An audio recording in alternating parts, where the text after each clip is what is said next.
Selanjutnya teman-teman, saya Jessica Osana Gultom akan menjelaskan tentang pengendalian jam dan biaya tenaga kerja langsung. Biaya tenaga kerja merupakan salah satu jenis biaya yang dapat menjadi masalah bagi perusahaan. Pengawasan biaya tenaga kerja dapat dibantu dengan adanya pendekatan yang baik terhadap tenaga kerja atau para buruh, sehingga mereka dapat bekerja secara stabil sesuai dengan standar yang telah ditentukan. Kegiatan pengawasan ini diawasi oleh supervisor atau penyelia. Seorang supervisor bertugas mengawasi dan melaporkan kegiatan yang dilakukan oleh para buruh yang menjadi tanggung jawabnya. Seorang supervisor perlu membuat laporan yang bersifat harian atau bulanan. Pengendalian yang efektif dari tenaga kerja langsung bergantung kepada kemampuan penyelia, pengawasan langsung, dan laporan kinerja. Perencanaan alur kerja dan susunan perlengkapan dan peralatan memiliki pengaruh yang pasti pada biaya tenaga kerja langsung. Dua elemen utama pengendalian biaya tenaga kerja langsung adalah 1. Perhatian sehari-hari pada biaya tersebut, dan 2. Laporan kinerja dan evaluasi hasil. Untuk itu, diperlukan performance report atau laporan pelaksanaan disertai dengan analisis varians. Selanjutnya, ada laporan pelaksanaan pemakaian tenaga kerja langsung. Pada dasarnya, laporan ini berisi yang pertama, jam kerja real, yang kedua, jam standar untuk output real, dan yang ketiga, variasi waktu yang merupakan selisih antara jam kerja dan jam standar. Lalu, ada analisis varians. Analisis varians ini ada 3 teman-teman. Ada varians efisiensi, varians tarif upah, dan juga total varians. Yang pertama, varians efisiensi.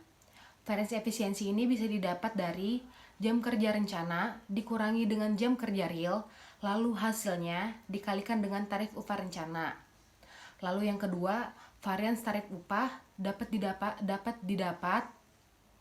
dicari dengan tarif upah rencana dikurangi tarif upah real, lalu hasilnya dikali dengan jam kerja real. Selanjutnya, total variance itu dapat dicari dengan penambahan antara variance efisiensi ditambah variance tarif upah. Selanjutnya, saya akan menjelaskan tentang kasus 2, kasus pengendalian tenaga kerja. Di sini sudah diketahui data rencana dan juga realisasi bulan Juni. Yang pertama, di data rencana diketahui rencana produksi sebesar 22.000 unit.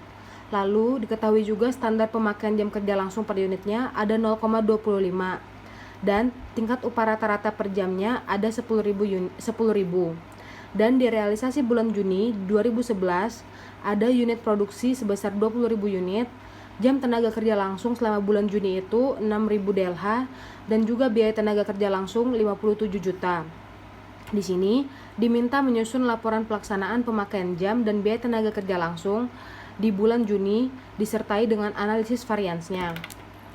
Nah, pertama-tama teman-teman membuat kolom keterangan yang berisi rencana produksi, SUR atau standar pemakaian jam kerja langsung, jumlah JKL, tarif upah, lalu biaya TKL. Dan di sini kan kita akan membandingkan antara rencana dan juga realisasi. Lalu nanti kita akan membandingkan dan disesuaikan. Setelah itu kita cari penyimpangannya. Yang pertama, kita masukin dulu angka 22.000 unit ini. 22.000 unit ini ada di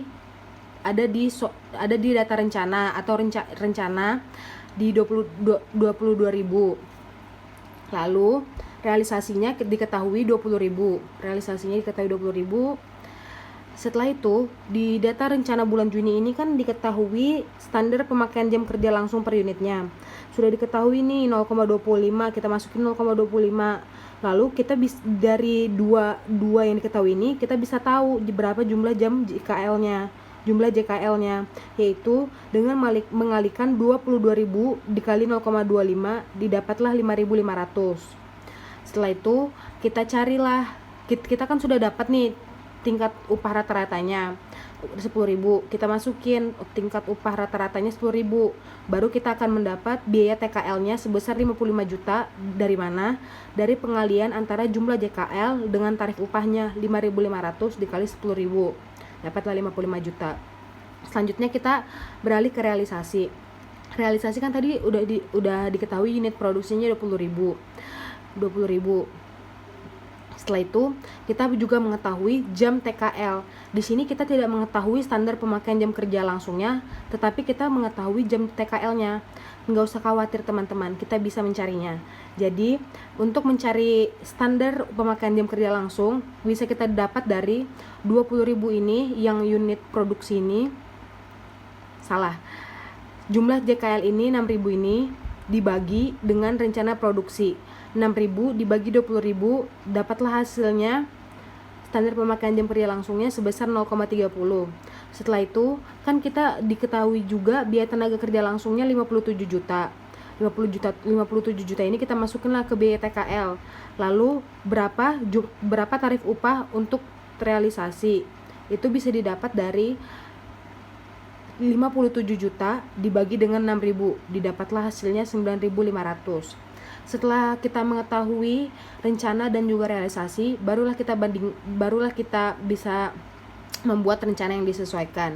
Rencana yang disesuaikan ini kenapa di sini 20.000?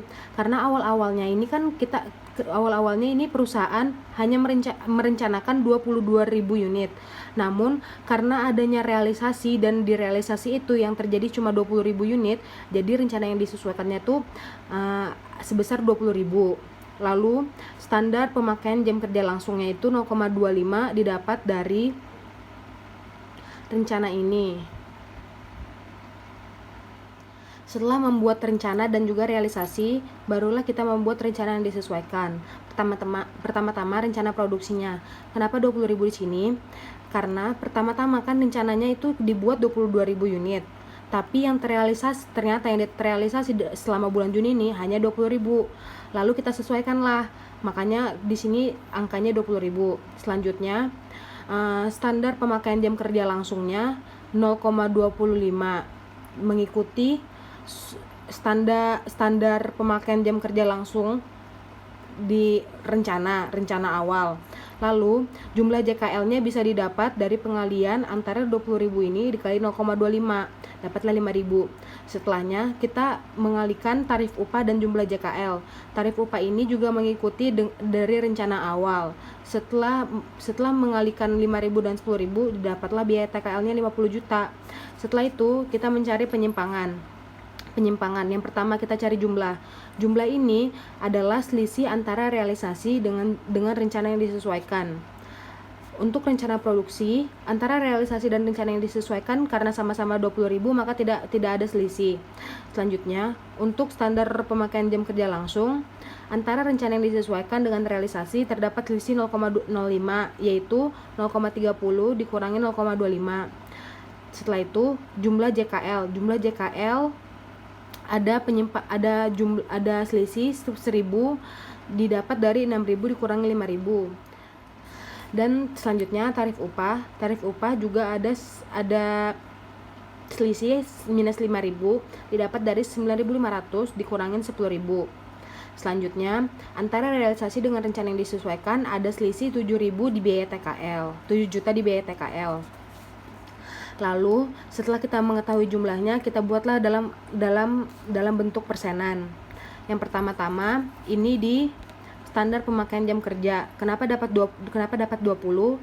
Bisa dicari dengan 0,05 ini jumlah penyimpangan ini, terus dibagi dengan 0,25 dikali 100% dapat 20. Lalu yang kedua 1.000 dibagi dengan 5.000 lalu dikali 100 dapatlah 20. Selanjutnya 500 di sini selisih antara rencana dan realisasi dibagi dengan 10.000 dapatlah minus 5. Dan yang terakhir 7 juta di sini dibagi dengan 50 juta lalu dikali 10 dapatlah 14. Selanjutnya sudah mengetahui biaya TKL-nya. biaya TKL dan jumlah penyimpangannya, kita bisa mencari varians efisiensi, varians tarif upah, dan juga total variansnya. Seperti yang tadi saya jelaskan, varians efisiensi itu kan didapat dari jam kerja rencana dikurangi jam kerja real, lalu hasilnya dengan tarif upah rencana. Nah, kita kurangilah jam kerja rencananya kan tadi di jam kerja rencananya kan 5.000. Lalu dikurangi dengan jam kerja realnya kan ada 6.000. 5.000 dikurangi 6.000 minus 1.000 dikalikan dengan 10.000 DLH. Lalu didapatlah 10 juta. Tapi karena dia minus, makanya dia merugikan. Selanjutnya, varians tarif upah. Varians tarif upah ini didapat dari tarif upah rencana dikurangi dengan tarif upah real, lalu hasilnya dikalikan jam kerja real. Tarif upah rencananya kan tadi udah diketahui 10.000. Lalu dikuranginlah dengan tarif upah realisasinya 9.500. Hasilnya kan 500, lalu dikalikanlah dengan jam kerja realnya. Jam kerja realnya kan 6.000. Setelah dikali, didapatlah hasilnya 3 juta dan menguntungkan. Lalu setelah itu, dari varians efisiensi dan varians tarif upah, didapatlah hasil total varians. Nah, hasil total varians ini kan penambahan antara varians efisiensi dan varians tarif upah. Varians efisiensi tadi didapat hasilnya 10 juta merugikan, ditambah dengan varians tarif upah 3 juta menguntungkan. Didapatlah hasil 7 juta, tapi dia merugikan karena di awal tadi varians efisiensi sudah didapat 10 juta merugikan. Begitu teman-teman.